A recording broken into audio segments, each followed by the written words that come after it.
There's a level of mental strength that makes fear itself back away.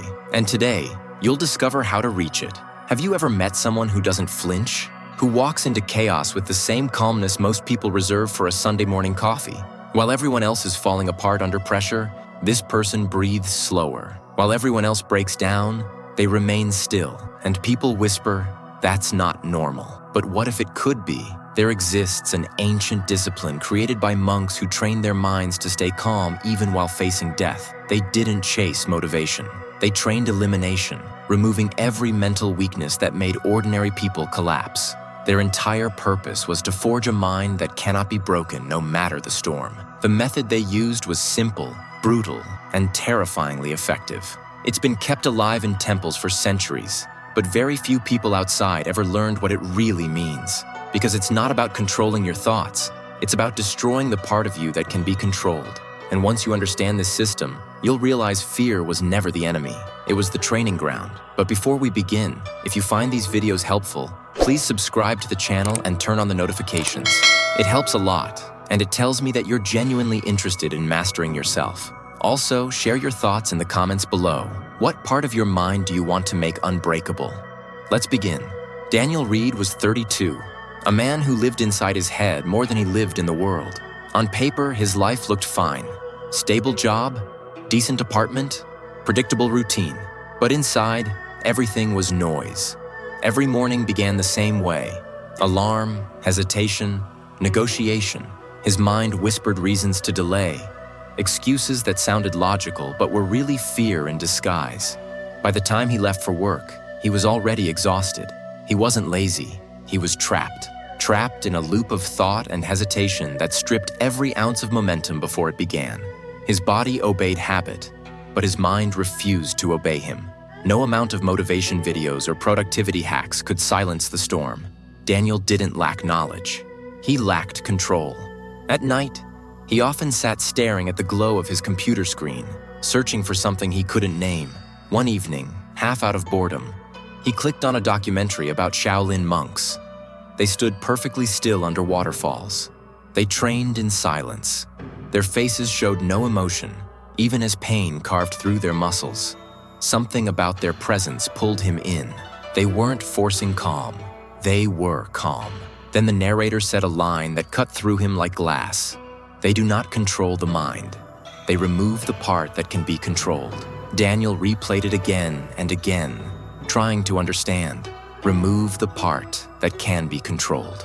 It made no sense, and yet it explained everything. That night, he looked up the name mentioned next, Bodhidharma, the monk who meditated for 9 years facing a wall until his legs decayed. Daniel read until dawn. What he found wasn't mysticism, it was engineering. Bodhidharma's method was brutal simplicity, discipline through elimination. You don't add peace, you subtract distraction. You don't build control, you erase weakness. At 4 in the morning, Daniel wrote a single sentence in his notebook. If he could sit for 9 years, I can sit for 10 minutes. It sounded ridiculous, but it felt right. The next morning, at exactly 5 a.m., he began what he called the Still Mind Project. No music, no guidance. Just 30 minutes of absolute silence. Eyes open, back straight, facing the wall. The eye. The first session felt peaceful. The second felt irritating. By the third, his mind began to scream. His thoughts raced, his legs burned. His body begged him to move, but he didn't. He stayed. Each minute felt like a confrontation with 1,000 invisible enemies. Every second he didn't move, another part of his weakness died. By the end of the week, Daniel began to notice something new. The noise in his head still existed, but it no longer dictated his actions. Thoughts came and went like waves. Some were painful, some absurd, some terrifying. But he realized something simple. Thoughts aren't commands. They're just suggestions. He started writing short notes in his journal after each session. Stillness is exposure. Pain means progress. The mind obeys repetition. Each sentence became a weapon, small but sharp. Every morning, he faced the wall again. He wasn't chasing calm anymore. He was training for war, the kind fought in silence. On the 7th day, he understood why the monks practiced in isolation. Stillness wasn't peace. It was purification. In that blank space, every lie you tell yourself burns away until only truth remains. And when Daniel looked at that wall again, it wasn't blank anymore. It reflected him back. The noise, the fear, the resistance. It was all there, staring right at him. And he realized the first battle wasn't with the world. It was with himself. By the second week, silence stopped feeling peaceful. It began to feel like exposure. When Daniel first started his stillness sessions, he thought calmness would come with time. Instead, the quiet became louder. Without noise to distract him, he started to hear everything he had been avoiding. His own thoughts, unfiltered, merciless. The silence wasn't empty. It was a mirror reflecting back every insecurity he'd ever buried. The human mind hates stillness because stillness removes escape. When Daniel sat facing that wall, there was nowhere to hide from himself. His mind threw memories at him like daggers. Conversations where he'd stayed silent instead of speaking up. Projects he'd abandoned halfway through. People he'd disappointed and pretended to forget. In the noise of daily life, those failures stayed buried. In the silence, they screamed. At first, Daniel tried to fight back. He repeated affirmations, tried to focus on his breathing, even visualized success to drown the noise. But the monk's writings had been clear. Do nothing. Don't suppress. Don't escape. Observe. So he stopped trying to calm himself. He let the storm rage. Every ugly thought, every old shame, every forgotten fear, he let them pass like clouds. It was excruciating. But with every session, he noticed something new. The thoughts came fast, but they also faded fast. They only lived when he fed them attention. By the fourth day of this internal storm, Daniel wrote a sentence in his journal. Pain demands movement. Discipline is the refusal. He realized that the real battle wasn't against discomfort. It was against the instinct to run from it. The monks didn't meditate for serenity. They meditated to train their nervous systems not to flinch. Every second he stayed still, he was proving to his body that fear could scream without control. Soon the practice began to bleed into his everyday life. At work, when a client criticized his design, he felt the same surge of irritation that used to throw him off balance. But this time, he didn't react. He breathed once, waited, and responded evenly. His colleagues noticed. He seemed colder, slower, detached. What they didn't see was that his calm wasn't detachment. It was deliberate control. By the 10th day, his anxiety attacks began to lose their power. When they came, he didn't panic. He simply watched the sensations rise and fall like waves. The fear still visited, but it no longer dictated his actions. He could feel his body shake while his mind stayed still. It was terrifying and empowering at once. That's when he understood what the monks meant by watching the fire burn without running from the heat. Each session became less about silence and more about surrender. The goal wasn't to quiet the mind. It was to accept it fully, even at its worst. Daniel stopped expecting peace. Instead, he expected resistance. The pain became the point. The discomfort became data. His body was learning that emotion didn't equal emergency. Every tremor was proof of progress. By the end of the second week, Daniel no longer feared the noise. He welcomed it. The more his mind rebelled, the more he saw its patterns. Fear wasn't mysterious anymore. It was mechanical. It rose, it fought, it faded, always. He wasn't free yet, but he was close to understanding the truth Bodhidharma wrote 15 centuries ago. The mind makes its own prison, and stillness is the key. On the 14th morning, he sat longer than usual, 45 minutes instead of 30. His back ached, his eyes burned, his thoughts flickered in and out like bad reception. But somewhere between the pain and the breath, the panic disappeared. What replaced it wasn't joy. It was neutrality. The storm hadn't stopped. It had just lost its ability to move him. For the first time in his life, Daniel wasn't afraid of feeling afraid, and that was the first real freedom. The third week began like the others. Quiet, disciplined, predictable. But life doesn't care about your rhythm. It waits until you think you're in control before it reminds you that you're not. Daniel arrived at work one Monday to find tension in the air. A major client had backed out. Deadlines were collapsing, and his manager was already snapping at the team. Every face in the office carried the same expression: stress, frustration, and barely disguised fear. His heart picked up immediately. He could feel the old reflex rising, the familiar panic that once controlled him. His hands started to sweat, his breath grew shallow, his thoughts began to sprint ahead, painting every worst-case scenario in perfect detail. You'll get blamed, you'll lose your job, you're not ready for this. But before the spiral could take over, his training caught up. One breath in, one breath out. The storm didn't stop, but it slowed.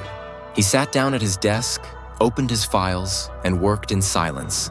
People around him rushed and argued, typing furiously, muttering under their breath. But Daniel's movements were precise, slow, deliberate. When someone shouted across the room, he didn't react. When his manager criticized him, he nodded once and kept typing. It wasn't passivity, it was control. In the chaos of that morning, Daniel realized the purpose of all those hours facing the wall. Stillness wasn't meant for silence.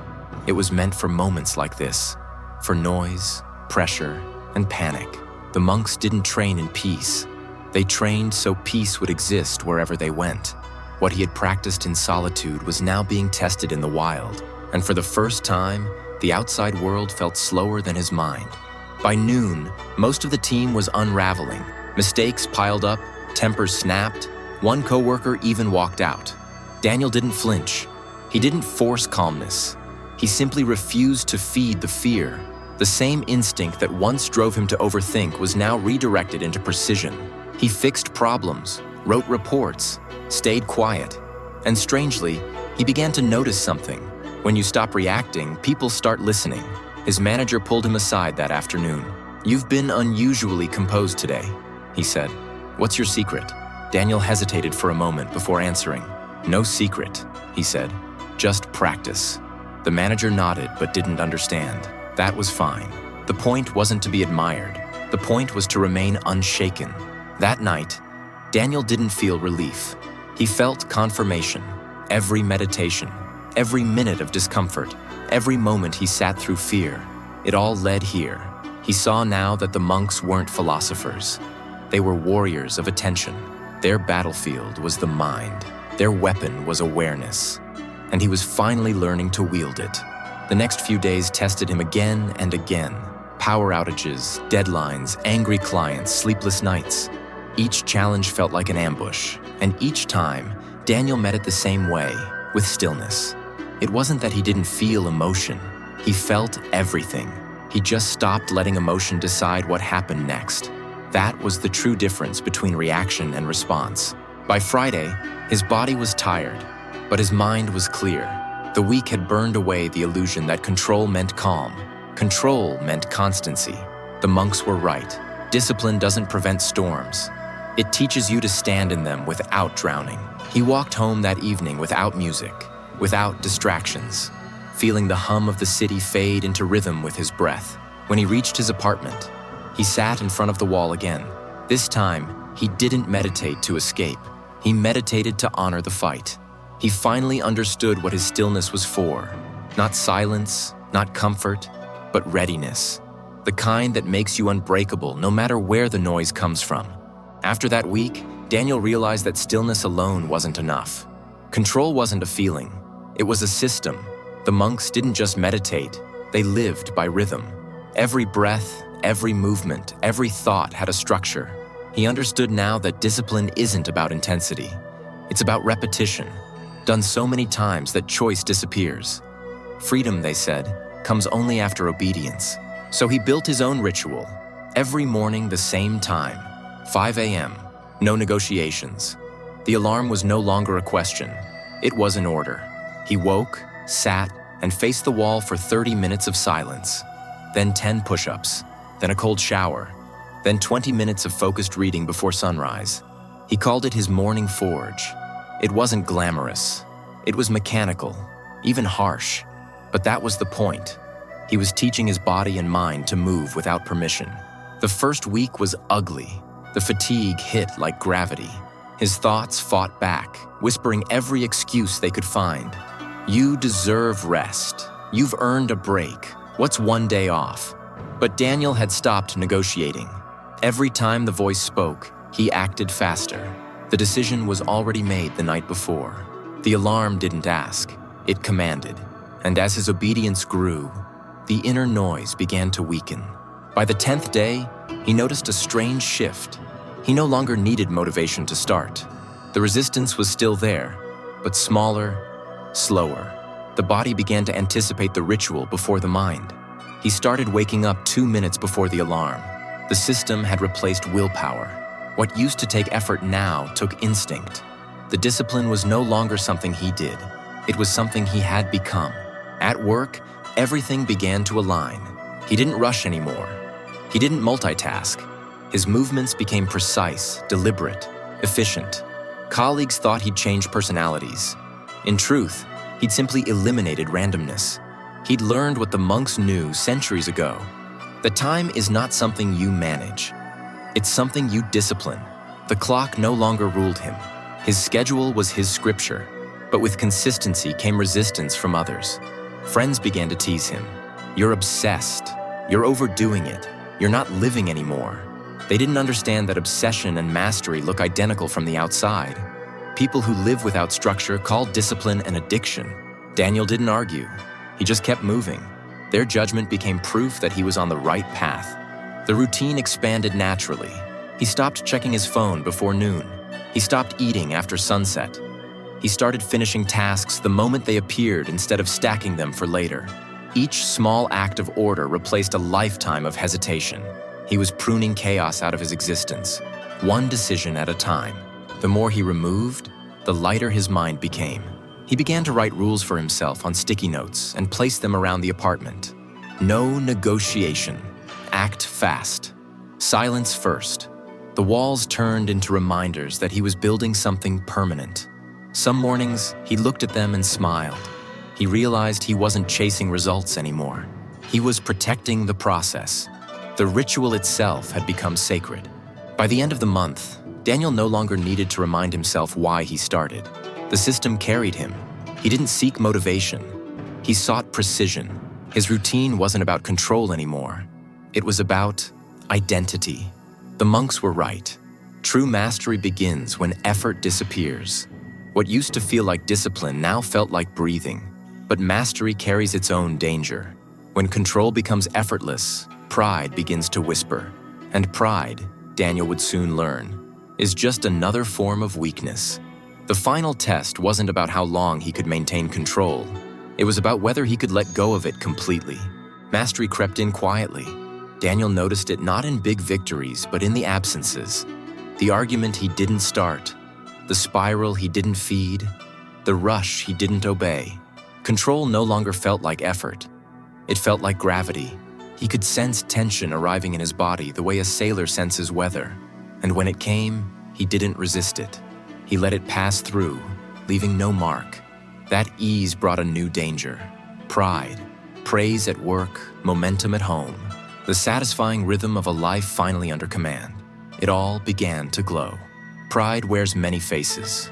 Confidence, certainty, superiority. He caught its whisper in small places. You're not like them anymore. You've won. He knew better. The monks warned that pride is only another reaction, a subtler chain. So he did the unthinkable. He loosened his grip. He stopped waking to the alarm some mornings, still rising early, but without the bell. He sat without the timer. Some days he moved first, then meditated. Some days he meditated amid motion, on the train, in line, in conversation. He removed the scaffolding to test the structure. Was calm a product of ritual, or had it become his nature? Chaos returned in small waves, as if the mind were testing him back. A delayed train, a sudden bill, a sharp comment from a colleague.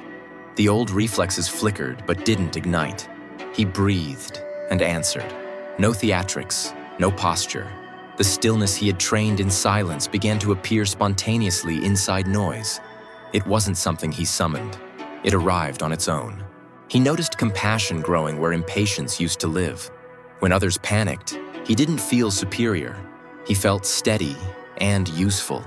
Instead of preaching discipline, he became a quiet anchor. He fixed what he could and left what he couldn't. The urge to prove himself softened. The urge to serve his task strengthened. Pride faded when purpose took its place. One evening, his partner told him he seemed different. Not colder, not distant, clearer, present. Less interested in arguing, more interested in resolving. He realized that control had changed his relationships first by removing his chaos, then by removing his need to win. He wasn't avoiding conflict. He was refusing to feed it. Calm wasn't passivity. It was strength disciplined into gentleness. On a stormy Thursday, the company announced a restructuring far worse than before. Entire departments would be closed. People cried in the hallway. Phones lit up with frantic texts. Daniel felt the first cold edge of fear, bright and clean like winter air. He recognized it, greeted it, and went to work. When his turn came, the news was harsh. His role would end in 30 days. He nodded. He asked practical questions. He thanked his manager. Then he went back to his desk and finished the task in front of him. That night, he didn't numb out or race ahead into emergency plans. He sat facing his wall, not to escape, but to absorb. The fear rose and fell. Opportunities and losses played out behind his eyes like passing traffic. He didn't cling to the good or fight the bad. He practiced what his months had taught him. Attention without attachment. The storm inside arrived, circled, and moved on. In the days that followed, action felt simple. Update resume. Call 3 people. Submit 5 applications. Train at 5 a.m. Read at night. Sleep on time. He didn't dramatize or postpone. The sequence moved like a metronome, steady and quiet. Offers appeared. He chose the role that aligned with his new rhythm rather than his old ambitions. More pay, less noise. A place he could practice the invisible art he valued most. Steady presence. On the morning before he started the new job, Daniel returned to the wall out of respect. He sat without a timer. Minutes dissolved. Thoughts arose and passed. Somewhere between the breath and the stillness, he understood the final lesson. The goal was never to become immune to life. The goal was to stop turning life into an enemy. Fear was not a failure. It was a visitor. Control was not forced. It was consent, with reality as it is. When he stood up, nothing had changed around him. The city still moved, the air still buzzed, the world still demanded. But something fundamental had shifted. He no longer needed the world to be quiet for him to be calm. He no longer needed victory to feel strong. The rituals had done their job. They had carried him to the threshold and disappeared. What remained was simple, and it was enough. He did not have a still mind. He was one.